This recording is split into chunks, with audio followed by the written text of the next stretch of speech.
اس کے لیے ہمیں مکمل ایک جدوجہد کی ضرورت ہے، ہمیں مکمل طور پہ ایک لائبل بنانا ہوگا۔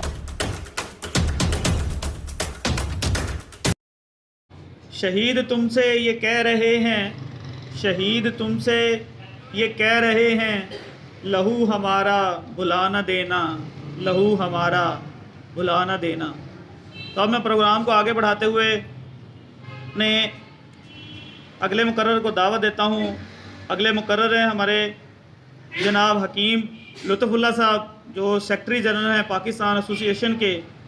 تو میں ان سے گزارش کرتا ہوں کہ وہ آئیں اور آپ کے سامنے اظہار خیال کریں۔ نحمدہ و نصلی علی رسول الکریم، اما بعد، فاعوذ باللہ من الشیطان الرجیم، بسم اللہ الرحمن الرحیم۔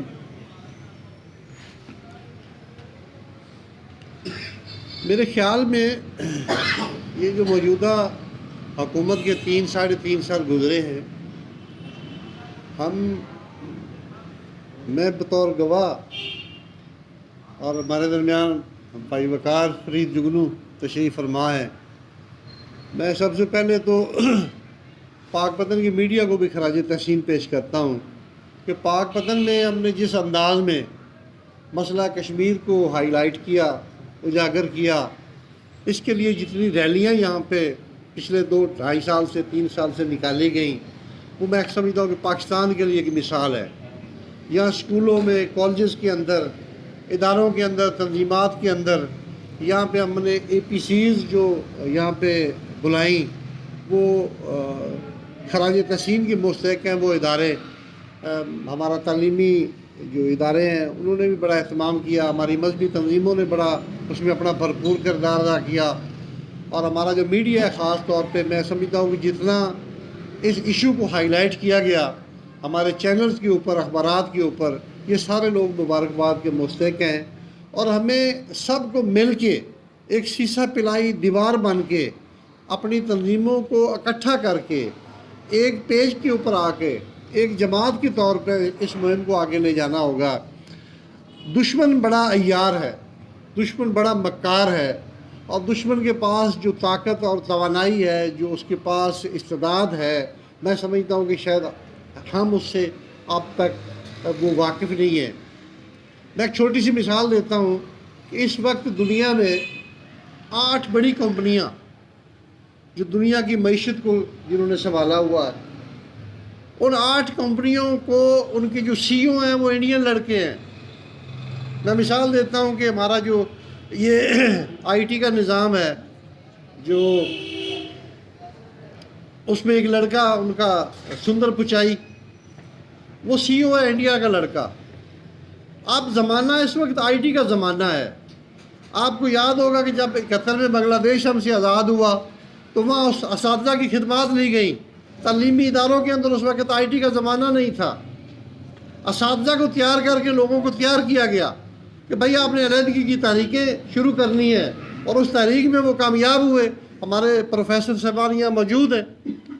تو ہمیں ان سارے عوامل کی طرف دیکھنا ہوگا۔ ہم گنی چگی 2-4 باتیں کر کے گھر کو چلے جاتے ہیں، ہمیں ان عوامل کی طرف بھی دیکھنا ہوگا۔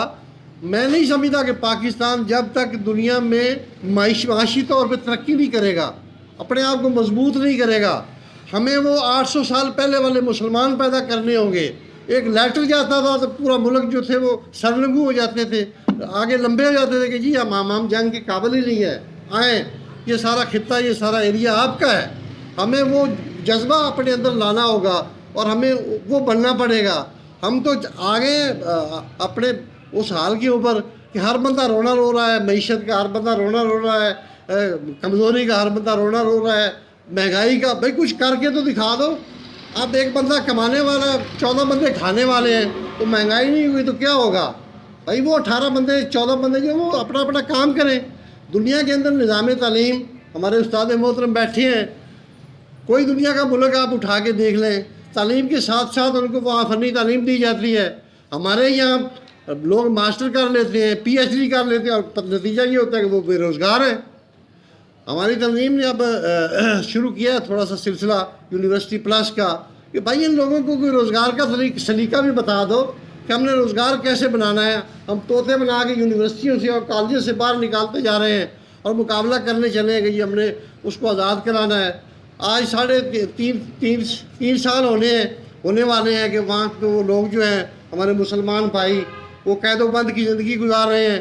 خواتین کو ڈلیوری کے لیے اسپتال لے جانے کے لیے وسائل نہیں ہیں, ان کو اجازت نہیں ہے. ہم وہاں نمازیں نہیں پڑھنے کے لیے جا سکتے, جمعہ کی ادائیگی ہم نہیں کر پا رہے. ہمارے لیے پابندی ہے کہ ہم وہاں پہ عیدین جو ہے وہ عیدگاہ میں جا کے نہیں پڑھ سکتے. ابھی حال ہی میں عزت مآب محترم علی گیلانی صاحب کی جو وفات ہوئی, جو شہادت ہوئی, ان کی تدفین نہیں کرنے دی گئی. اس کو زبردستی کسی قبرستان میں جا کے تدفین کیا گیا. وہاں پہ آزادی نہیں ہے. آپ کے سوشل میڈیا کی وہاں پہ آزادی نہیں ہے کہ باہر میسیج نہ جا سکے. اور ہم یہاں پہ صرف اپنی کارروائی پوری کر کے ہم گھر چلے جاتے ہیں. اس کے لیے ہمیں مکمل ایک جدوجہد کی ضرورت ہے. ہمیں مکمل طور پہ ایک لائبل بنانا ہوگا.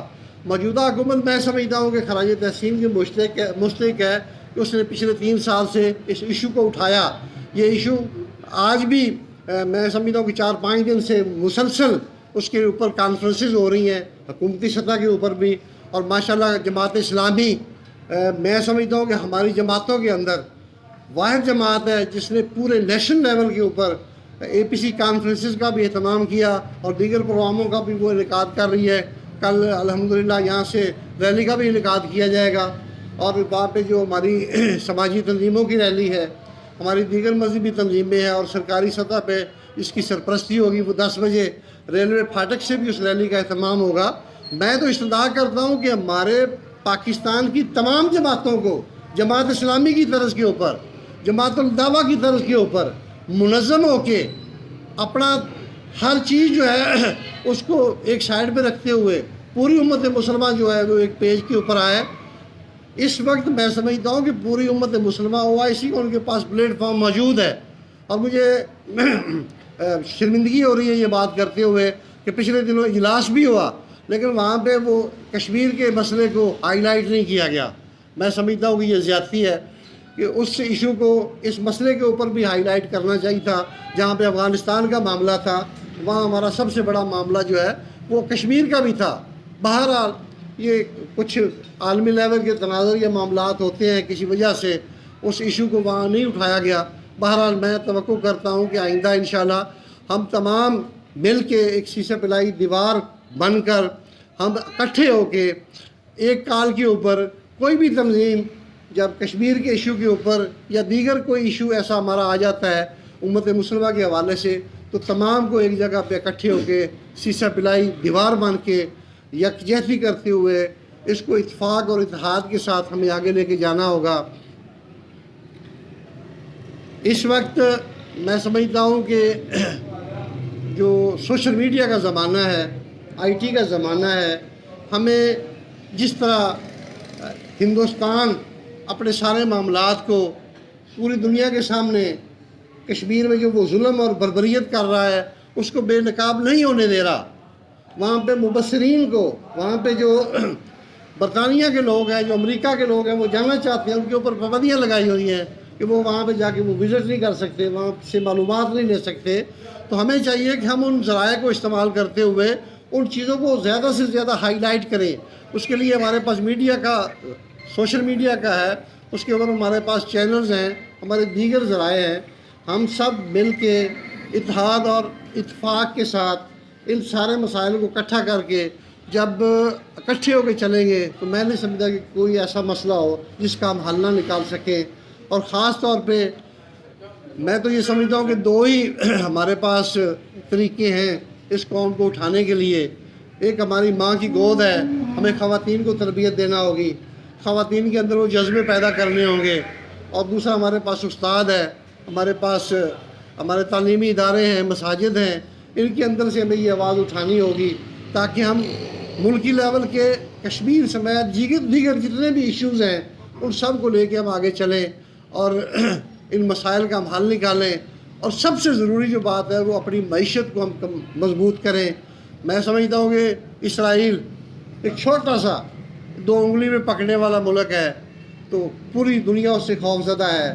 تو کیا وہ طاقت ہم اکٹھی نہیں کر سکتے؟ ہم آپس میں مل کے